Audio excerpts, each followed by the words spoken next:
Hello everyone, welcome to analytics fusion. आज हम बात करने वाले हैं एसक्यूएल एग्रीगेट फंक्शंस के बारे में एंड ग्रुप बाय के बारे में, प्लस इसके यूसेज क्या हैं और उससे related interview questions. So start करते हैं हम सम एग्रीगेट फंक्शन के साथ में। सम फंक्शन का काम क्या है? वो किसी भी पर्टिकुलर कॉलम की वैल्यूज़ का सम करता है। दूसरा, अब एक सैम्पल केस देख लेते हैं। जैसे हमारे पास ये टेबल है, एम्प्लॉय टेबल। इसमें हमारे पास ढेर सारे कॉलम हैं। अब एक इम्पॉर्टेंट फैक्टर है कि जो हमारा सम है या फिर कोई भी एग्रीगेट फंक्शन है वो हमेशा नल्स को इग्नोर करता है। उसके लिए भी हम एग्जांपल देखेंगे। पहले हम एक सम देख लेते हैं। जैसे कि ये हमारा सैलरी कॉलम है। अगर मैं इसका सम करता हूँ, सो ये ना मेरा आउटपुट, ये मुझे ऐसा आउटपुट दे देता है सम करके। अब नल्स को कैसे इग्नोर करता है हम वो भी देख लेते हैं। ये रहा मेरा टेबल। अब जैसे ये मैनेजर आईडी है, इसमें बहुत सारे नल्स अवेलेबल है।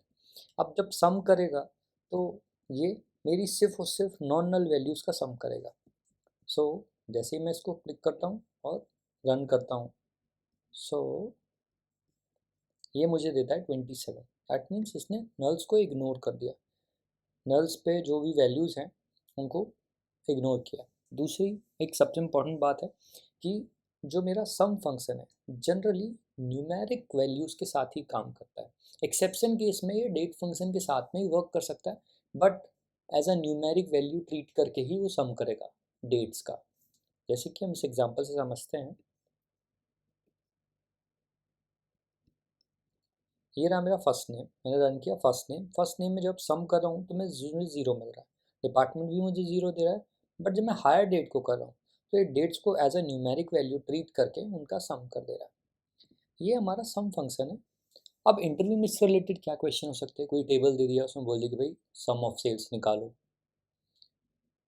सम ऑफ आपकी सैलरी निकाल सकते हो आप, ऐसे ढेर सारे चीज़, सम ऑफ ऑर्डर्स निकाल सकते हो आप। उस कंडीशन पे हम सम फंक्शन का जनरली यूटिलाइजेशन करते हैं। प्लस कोई इंटरव्यू क्वेश्चन पूछा जा सकता है कि सम नल को इंक्लूड करता है या नहीं करता है, तो आप उस टाइम पे इस चीज़ को आंसर कर सकते हैं। नेक्स्ट बात करते हैं हम काउंट फंक्शन के बारे में। काउंट फंक्शन हमारा का वर्क क्या है? वो काउंट करके बताता है number of rose in particular column या फिर टोटल टेबल पे।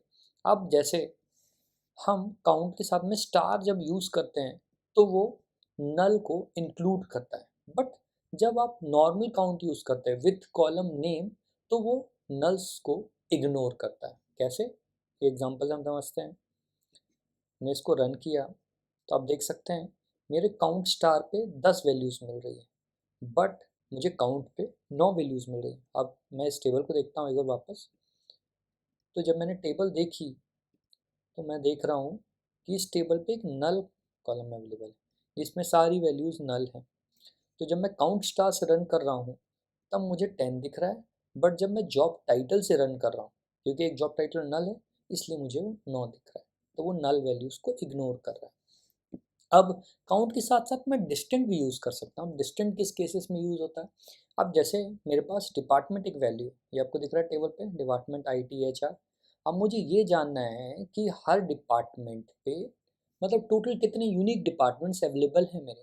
तो उस कंडीशन पे मैं क्या करूँगा, काउंट के साथ में डिस्टेंट लगा दूंगा। अब ये क्या करेगा, देखते हैं हम दोनों के आउटपुट को। जब मैं काउंट कर रहा था तो ये मुझे बता रहा है कि डिपार्टमेंट की 9 वैल्यूज़ हैं, लेकिन जब मैं काउंट डिस्टेंट करता हूँ तो मुझे बताता है कि 3 डिस्टेंट वैल्यूज़ हैं, मतलब कि 3 डिपार्टमेंट का डेटा इस टेबल पे अवेलेबल है। तो उस कंडीशन पे हम काउंट डिस्टेंट का यूज़ कर सकते हैं। प्लस यह हर टाइप के डेटा टाइप के साथ काम करता है। तो इस एग्जांपल से समझते हैं हम। अब मैंने इस पर रन किया, ये काउंट ऑफ एम्प्लॉय आईडी कर रहा है, न्यूमेरिक है, मेरी सैलरी भी न्यूमेरिक है, प्लस हायर डेट, ये मेरा डेट फॉर्मेट हो गया।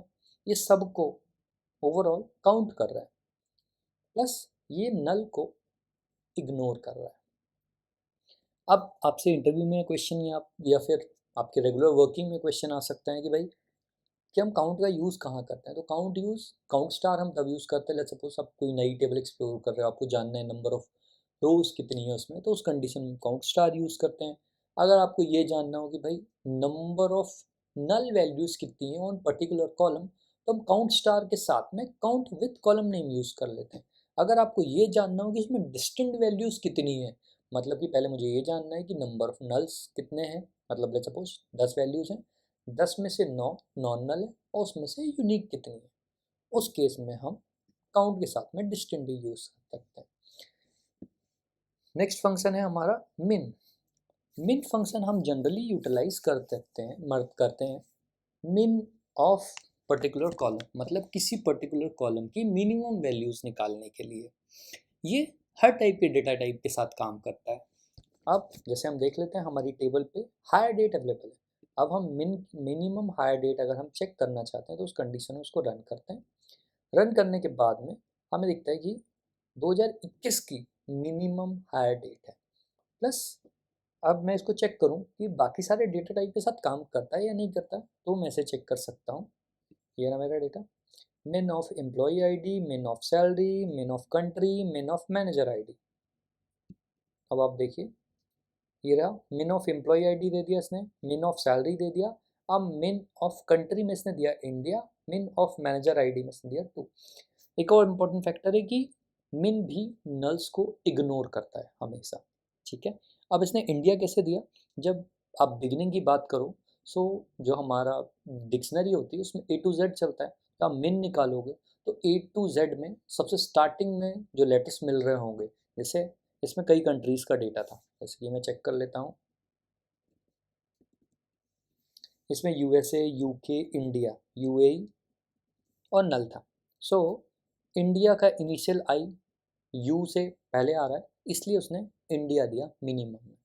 अब इसके यूज़ केसेस क्या हो सकते हैं, या इंटरव्यू में कैसे आप सामने वाला क्वेश्चन पूछ सकता है, या आप regular day to day work में कैसे यूज़ कर सकते हैं कि मुझे कोई टेबल मिली, मुझे ये जानना है कि उसमें minimum let's suppose order table है, मुझे ये जानना है कि मिनिमम ऑर्डर डेट क्या है या मिनिमम आपकी एज क्या है, उस कंडीशन पे हम इसको यूटिलाइज कर सकते हैं। जैसे हमने इसमें यूज़ किया मिनिमम सैलरी जानने के लिए, या फिर मिनिमम हायर डेट जानने के लिए, या फिर डेट ऑफ बर्थ के केसेस में भी हम यूज़ कर सकते हैं इसको।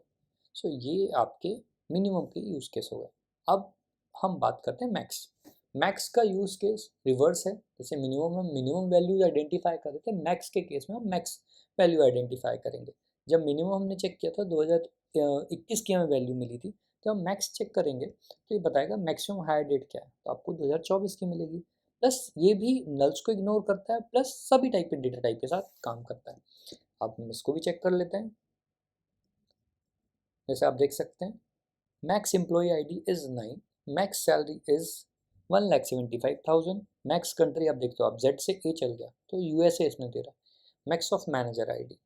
अब इसके लिए भी इंटरव्यू क्वेश्चन क्या हो सकते हैं कि भाई कोई टेबल है, मुझे एक्सप्लोर करना है कि भाई उसका लास्ट ऑर्डर कब आया, तो उस कंडीशन में मैक्स लगा लेता हूँ, मैक्स सैलरी निकाल सकता हूँ, मैक्स एज निकाल सकता हूँ। इस टाइप के यूज़ केसेस हो सकते हैं आपके मैक्स के। अब हम बात करते हैं हमारे एवरेज फंक्शन के बारे में। एवरेज फंक्शन का काम क्या है, किसी पर्टिकुलर कॉलम का एवरेज कैलकुलेट करना। जैसे कि इस पर्टिकुलर यूज़ केस में हम कैलकुलेट करें एवरेज सैलरी, कि मेरी एवरेज सैलरी क्या है ऑर्गेनाइजेशन की, या फिर मेरी एवरेज मैनेजर आईडी। ये भी हमेशा नल्स को इग्नोर करता है, प्लस ये सिर्फ और सिर्फ न्यूमेरिक डेटा टाइप के साथ वर्क करता है। जैसे मेरे पास यूज़ केस है, इसमें मैं चेक कर लेता हूँ, मैंने ऐड किया है इसमें एम्प्लॉई आईडी, एम्प्लॉई आईडी का मुझे एवरेज मिल गया, सैलरी का मुझे एवरेज मिल गया, मैनेजर आईडी का भी एवरेज मिल गया। बट जब मैं फर्स्ट नेम को लिखता हूँ तो मैं इसका एवरेज कैलकुलेट नहीं कर पाता, क्यों? क्योंकि ये सिर्फ और सिर्फ न्यूमेरिक डेटा टाइप को एक्सेप्ट करता है या न्यूमेरिक डेटा सेट्स के साथ ही काम करता है। अब आप इसमें एक एक्सेप्शन भी पॉसिबल है, कुछ कुछ एसक्यूएल्स में मिल सकता है आपको कि डेट के साथ में भी वर्क कर जाए, कि एवरेज डेट आपको उसको भी as a numeric value treat करके ये एवरेज निकाल के आपको देगा। अब इंटरव्यू में कैसे क्वेश्चन हो सकते हैं भाई आपके साथ में, कि आपसे पूछ लिया जाए कि भाई एवरेज सैलरी, एवरेज एज, आप एवरेज सेल्स कैलकुलेट कर सकते हो, उस कंडीशन पे आप यूज़ कर सकते हैं। अब मैं जब सारे फंक्शंस को यूज़ करता हूँ, जैसे कि मैं इस टेबल की बात करूँ तो इसमें मैंने एक कॉलम बनाया हुआ है डमी, जिसमें सारी की सारी वैल्यूज़ नल है। अब जब मैं इसमें सारे के सारे एग्रीगेट फंक्शंस को यूज़ करता हूँ तो मैं देखता हूँ कि मेरा आउटपुट क्या होता है। अब आप देख रहे होंगे जब मैंने काउंट किया तो काउंट ने मुझे 0 दिया, डमी ने मुझे नल दिया, एवरेज में मुझे नल मिला, मिन में भी नल मिला, मैक्स में भी नल मिला। मतलब कि आपके सम, एवरेज, मिन, मैक्स, अगर उस जिस पर्टिकुलर कॉलम के लिए आप वैल्यूज़ निकाल रहे हैं उसमें सारे के सारे कॉलम्स आपके नल हैं, तो आपका आउटपुट रिजल्ट नल ही होगा। एक इम्पॉर्टेंट इंटरव्यू क्वेश्चन है, आपसे पूछा जा सकता है। अब सबसे इम्पॉर्टेंट चीज़, हम बात करते हैं हमारे ग्रुप बाय फंक्शन के बारे में। लोगों के दिमाग में बहुत सारे डाउट्स हैं कि ग्रुप बाय फंक्शन कैसे वर्क करता है। एक्चुअली बहुत सारे मिथ भी हैं ग्रुप बाय फंक्शंस को लेके, सो वो हम सारे के सारे क्लियर करेंगे। अब ग्रुप बाय फंक्शंस जब हमारा यूज़ होता है वो सिमिलर टाइप की वैल्यूज़ को ग्रुप करने के लिए यूटिलाइज होता है, प्लस ये नल को भी इंक्लूड करता है। अगर आपके ग्रुप में नल एक वैल्यू है तो वो नल को भी एज अ ग्रुप कंसीडर करेगा। कैसे? अब हम दिखाते हैं। जैसे ये मेरा टेबल दिख रहा है आपको, अब मैं पिक कर रहा हूँ डिपार्टमेंट। डिपार्टमेंट आपको एक नल वैल्यू भी दिख रही होगी। अब प्लस आप ग्रुप बाय जब यूज़ करते हैं तो आप एग्रीगेट फंक्शंस के साथ भी यूज़ कर सकते हैं। जैसे कि मैं डिपार्टमेंट के साथ में काउंट कर रहा हूँ, मैं जानना चाहता हूँ कि हर डिपार्टमेंट में कितने एम्प्लॉयज़ हैं। उस कंडीशन पे मैंने इसको रन किया। अब मैं चेक कर रहा हूँ, सो ये मुझे बता रहा है आईटी डिपार्टमेंट 5 लोग हैं, एचआर डिपार्टमेंट 2 लोग हैं, मार्केटिंग में 2 लोग हैं। अब ये नल को भी इसने लिखा है नल पे, बट 0 एम्प्लॉयज़ है। सिमिलरली अगर मुझे ये जानना हो कि भाई डिपार्टमेंट वाइज सैलरी, मैं सम ऑफ सैलरी जान सकता हूँ इसमें। मैंने सम फंक्शन को भी यूज़ कर लिया इसमें। सो सम ऑफ सैलरी, मुझे आईटी डिपार्टमेंट सैलरी दिख रही है कि भाई टोटल सैलरी कितनी मिल रही है, एचआर पे कितनी मिल रही है, मार्केटिंग में मेरा कितना स्पेंड है, और नल के साथ में मुझे कुछ नहीं मिलेगा। अब मेरे को मान लो ये जानना हो, मैं सारे के सारे एग्रीगेट फंक्शंस को यूज़ करके देखता हूँ। डिपार्टमेंट के अगेंस्ट मुझे जानना है कि भाई, कि मेरे डिपार्टमेंट के अगेंस्ट जब मैं इसको रन करता हूँ तो मुझे ये जानना है कि भाई मेरे डिपार्टमेंट के अगेंस्ट में कितनी कंट्रीज़ के एम्प्लॉयज़ काम कर रहे हैं, टोटल एम्प्लॉयज़ कितने हैं, सैलरी कितनी मिल रही है, मिनिमम सैलरी क्या है, मैक्सिमम सैलरी क्या है, एवरेज सैलरी क्या है। तो नल वाले में तो आपको सब कुछ नल मिल जाएगा क्योंकि उस ग्रुप में आपके लिए सब कुछ नल है। बट एचआर में आपको दिखेंगे 2 कंट्रीज़ के एम्प्लॉयज़ काम कर रहे हैं, टोटल एम्प्लॉयज़ 2 हैं, उनकी सम ऑफ सैलरी ये है, मिनिमम सैलरी ये है, मैक्स सैलरी ये है, एवरेज सैलरी ये है। आईटी में 2 एम्प्लॉयज़ 2 कंट्रीज से 5 एम्प्लॉयज़ काम कर रहे हैं, उनकी सम ऑफ सैलरी। मार्केटिंग में 1 कंट्री से 2 एम्प्लॉयज़ काम कर रहे हैं। ये आपका group by function with multiple aggregate functions के साथ में दिखाया। अब इसके साथ में बहुत सारी मिथ भी है जो कि हम क्लियर करेंगे। पहली बात तो कि ग्रुप बाय फंक्शन आपके लगभग सारे डेटा टाइप के साथ काम करता है excluding your large object, BLOBs, CLOBs। Group by functions के बारे में लोगों के दिमाग में बहुत सारी मिथ है, तो चलिए हम सारी की सारी मिथ्स को क्लियर करते हैं। कि जैसे पहला एक लोगों के दिमाग में डाउट होता है या लोगों को ऐसा लगता है कि जो हमारा ग्रुप बाय है सिर्फ और सिर्फ एग्रीगेट फंक्शंस के साथ में वर्क करता है, बट एक्चुअली ऐसा नहीं है। आप ग्रुप बाय फंक्शन को बिना एग्रीगेट के भी यूज़ कर सकते हैं। कैसे? अब जैसे मुझे ये जानना है कि भाई मेरे कितने डिपार्टमेंट्स हैं। डिपार्टमेंट लेवल पे अगर मैं ग्रुप बाय करता हूँ, देखिए मैंने कोई एग्रीगेट फंक्शन यूज़ नहीं किया और मैं इसको रन करता हूँ, तो ये मेरा कोड रन होता है, मुझे दिखा देता है कि 4 डिपार्टमेंट्स हैं, IT, HR, marketing and null. So जो आपकी पहली मिथ थी कि आप बिना एग्रीगेट फंक्शन के ग्रुप बाय यूज़ नहीं कर सकते, तो वो गलत है। दूसरा, अब मैं मल्टीपल कैटेगरी के साथ में भी ग्रुप बाय यूज़ कर सकता हूँ विदाउट एग्रीगेट फंक्शंस। ये देख सकते हैं आप। मुझे ये जानना है कि भाई मेरी कंट्री लेवल पे कितने डिपार्टमेंट हैं, तो ये मुझे डेटा दिखा रहा है। USA IT, UK में HR, India marketing, UAE IT, फिर इंडिया में HR। ठीक है।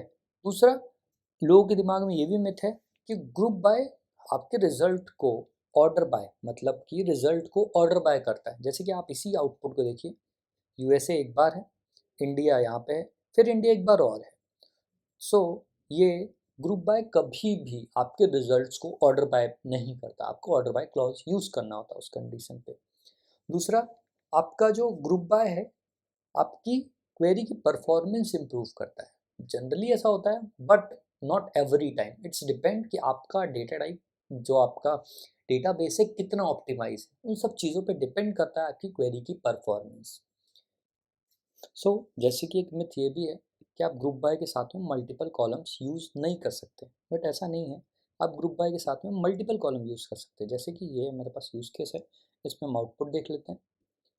मुझे कंट्री और डिपार्टमेंट के बेसिस पे सम ऑफ सैलरी जाननी थी, मैं कर सकता हूँ।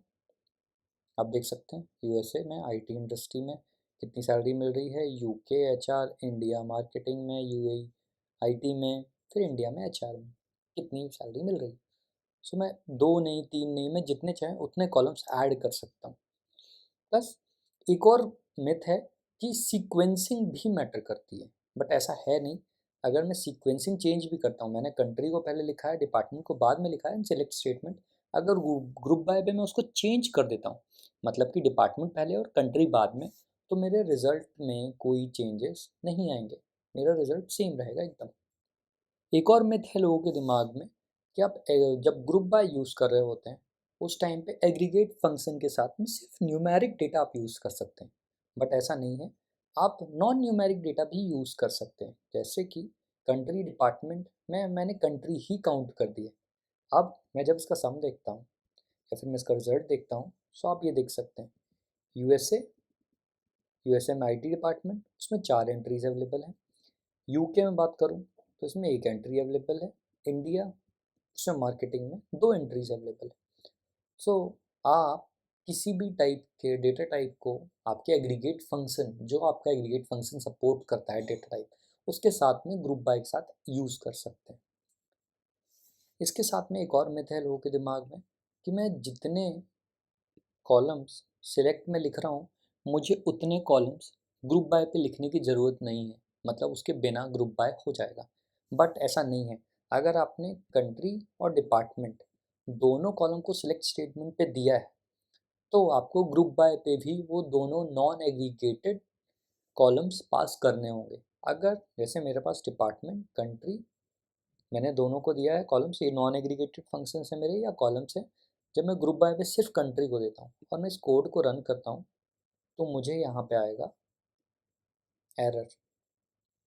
ये देख सकते हैं आप, मुझे एरर आ गया क्योंकि जो मैंने सिलेक्ट स्टेटमेंट पे डाला है वो ग्रुप बाय पे अवेलेबल नहीं। बट इसी को जब मैं दोनों डेटा टाइप ऐड करके रन करता हूँ, तो ये रन हो जाएगा। तो ये एक बहुत इंपॉर्टेंट फैक्टर है कि आपने जितने कॉलम सिलेक्ट में लिए हैं नॉन एग्रीगेटेड, उतने आपको ग्रुप बाय पे भी लेने हैं। दूसरा, कुछ कुछ माई एसक्यूएल के प्लेटफॉर्म ऐसे भी हैं जहाँ पे आप इस कोड को भी रन कर सकते हैं, बट वो हमेशा आपको गलत आउटपुट देगा। प्रोबेबिलिटी उस टाइम जब आप चेक कर रहे हो तो आपको वो सही लग रहा हो, बट लॉजिकली वो गलत है। वो उस टाइम पे या पर्टिकुलर सिनेरियो पे जिस टेबल पे आप वर्क कर रहे हैं उसके लिए वो सही है, बट आपका आउटपुट विथ टाइम जब डेटा और ज़्यादा होगा तो वो गलत देगा। तो इसलिए आपको हमेशा जितने नॉन एग्रीगेटेड कॉलम्स आप सिलेक्ट स्टेटमेंट पे यूज़ करते हैं, सारे के सारे आपको ग्रुप बाय पे यूज़ करने हैं। Thanks for watching my video. अगर आपको वीडियो पसंद आया तो लाइक करें, चैनल को सब्सक्राइब करें, और अगर आपका कोई डाउट है रिलेटेड टू एसक्यूएल, आप हमसे पूछ सकते हैं, हम उनसे रिलेटेड वीडियोस बनाएंगे। Thanks for watching my video.